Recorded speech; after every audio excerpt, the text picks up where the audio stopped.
নমস্কার বন্ধুরা, আমি অমর্ত্য আপনাদের চ্যানেল ইন্ডিয়ান ফিল্ম নিউজ বাংলাতে আপনাদের স্বাগত। আজকে এই ভিডিওতে আমি রওতো কি রাজ সিনেমাটা নিয়ে কথা বলবো, যেটা জি5 এ রিলিজ করেছে এবং এর হিরো হচ্ছে নওয়াজুদ্দিন সিদ্দিকী। কিছু এরকম সিনেমা থাকে যার দেখে মনে হবে যে সিনেমাটার হয়তো সেরকম কিছু নয়, কিন্তু দেখবার পর বোঝা যায় যে সিনেমাটা কত দুর্দান্ত বানানো হয়েছে। শুধু বানানোই নয়, এবং এর মধ্যে যে টুইস্ট রাখা হয়েছে সেটা সত্যি দুর্দান্ত। একদম শেষে যখন এই সাসপেন্সটা ভাঙবে, আমার তো মনে হয় না কেউ এটা আশা করতে পারে যে এই লোকটি এই কাজটি করতে পারে, মানে এই লোকটি এই কাজটি করতে পারে। এটা আপনার ধারণাই হবে না এই সিনেমাটা দেখবার পর। সিনেমার গল্পটা হচ্ছে রওতো কি বেলি বলে একটি উত্তরাখণ্ডে একটি গ্রাম আছে, তো সেখানে এর পুলিশ অফিসার হচ্ছে এই নওয়াজুদ্দিন সিদ্দিকী। তো সেইখানে একটি ব্লাইন্ড স্কুল আছে যার নাম সেবাদান। তো তার ওয়ার্ডেন খুন হয়। তো কিন্তু সেই গ্রামে 15 বছরে কোনো আজ পর্যন্ত অপরাধ হয়নি, যার ফলে কি হয়, এই পুলিশ যেখানে পুলিশ অফিসাররা কাজ করে বা পুলিশের লোকেরা কাজ করে, তারা ছুটিতে যায়, ঘুরে ফেরে, কোনো কাজ থাকে না। তা প্রথমবার 15 বছর পর কোনো একটা খুন হলো, এবং সেই খুনটা কিভাবে নওয়াজুদ্দিন সিদ্দিকী এবং তার টিম সলভ করছে এইটাই এখানে দেখানো হয়েছে।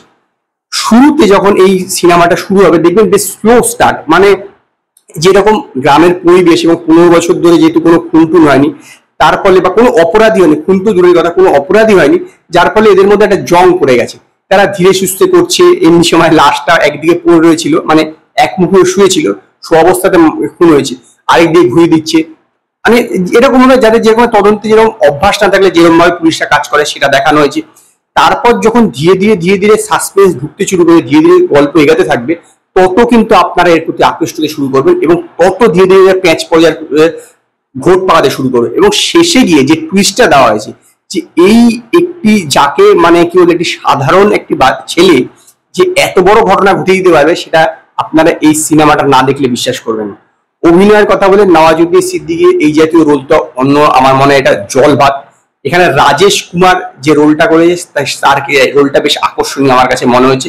এছাড়া অন্যান্য যেসব আছে তারাও বেশ ভালো। এখানে বেশ কিছু কমেডি আছে, মানে স্যাটায়ার বলতে পারেন, কিন্তু কমেডি গুলো বেশ ভালো।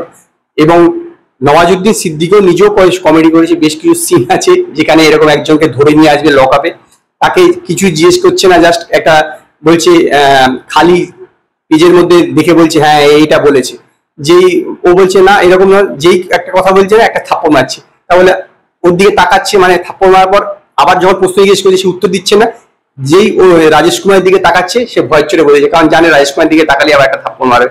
তো এরকম অনেক দৃশ্য আছে, এবং সিনেমাটা যথেষ্ট ভালো, যথেষ্ট ভালো। জি5 এ সাধারণত উল্টাপাল্টা জাতীয় সিনেমায় রিলিজ হয়, কিন্তু এই সিনেমাটা কিন্তু আমার মনে হয় খুব ভালো এবং যথেষ্ট আকর্ষণীয়। এই টুইস্টটা যেটা আছে না, একটা সাসপেন্স, সেটা একদম দুর্দান্ত।